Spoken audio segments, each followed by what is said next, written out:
What's up, YouTube? Today we're gonna be doing clutch kit on a Seat Leon. But first thing first, we need to double check if we have the correct part. So when we say clutch kit, that is including release bearing here and the fork here and the hub guide for the release bearing that gonna be installing like on that position. Oh, sorry. So this is the clutch lining, or the known as the clutch pressure clutch plate. So this is the clutch pressure plate. So the function of this clutch pressure plate, when you are pressing the clutch pedal, these fingers here will compress will compress, and then this clutch lining will sandwich into it in order for you to engage the desired gear shift that you want to be, like first gear, second gear, third gear, fourth gear, fifth gear. It depends on the model of the car that you have. Some model they have up to 6 gear, and then this is obviously in order to transmit power through from the engine, transmit power to the gearbox side. You have to engage and then release, and then once the clutch pedal release, this will sandwich in between the flywheel and the clutch pressure plate, and then it will transmit power like in order to run the car. So obviously when these things get worn, this one here, this is the clutch lining here. When this one get worn or get burned, then there will be no engagement, like the car cannot move anywhere. It's just the clutch is slipping. So the first thing to do, if your clutch is slipping, so don't run it anymore. Otherwise it will make further damage on the flywheel side, and if the flywheel surface damaged, then it get more worse, it get more expensive to fix, because you need to buy also the clutch, the flywheel. The flywheel is too expensive, and then the more you tipid, the more na mapapagastos ka, dahil nag-scratch na yung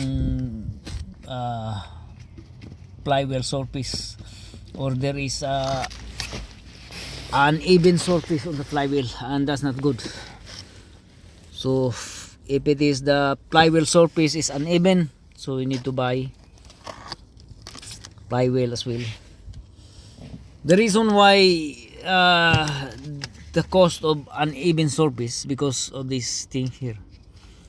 When these rivets, these are the rivets here, being contact metal to metal into the flywheel surface, then that's the time that will the flywheel surface will get scars, and then scratching, and then scars even deeper and deeper.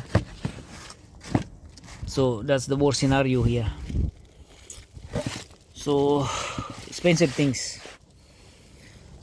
So once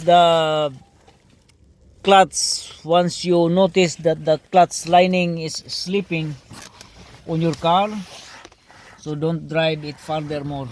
You need to fix it immediately to prevent further more damage on the flywheel side. So for that, you need only to prevent the flywheel from damaging, change ASAP the clutch kit or the clutch lining, which is more cheaper than the flywheel. So this is the fork here. This is the retainer pin. Pull the ball bearing attached into the gearbox, attached into the wheel housing, I mean. So the position is like that. This is on the wheel housing side, and this is on the engine side. So it will just play along like that, in and out, in and out.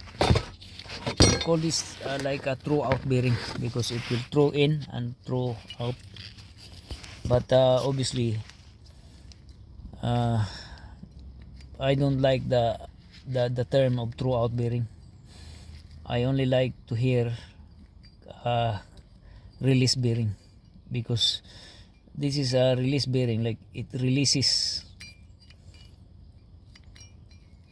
the clutch pressure plate when it being pushed mechanically like that. So release bearing is much more nice to hear than the throw out bearing, but they are the same parts.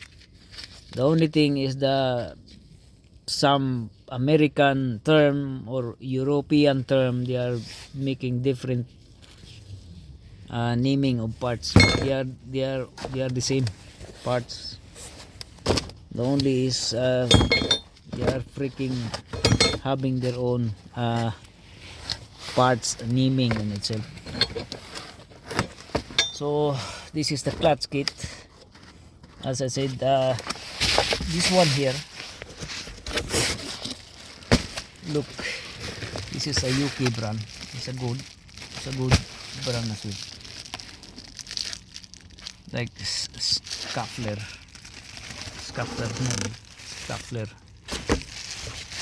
It's a good brand. Matagal ko na itong ginagamit na ganito mga brand. Ano to guys, matibay ito, matibay. Yung mga UK, matibay yan sila gumawa. So yan. So that's the unboxing of clutch kit. Wrap up tayo. So ang function ng nito, this is the clutch pressure plate, and this is the pressure plate here, and this is the disc. This will sandwich this portion here, or this surface here, this surface here surrounds, will sandwich here the clutch lining. So you have here the naming, the gearbox side.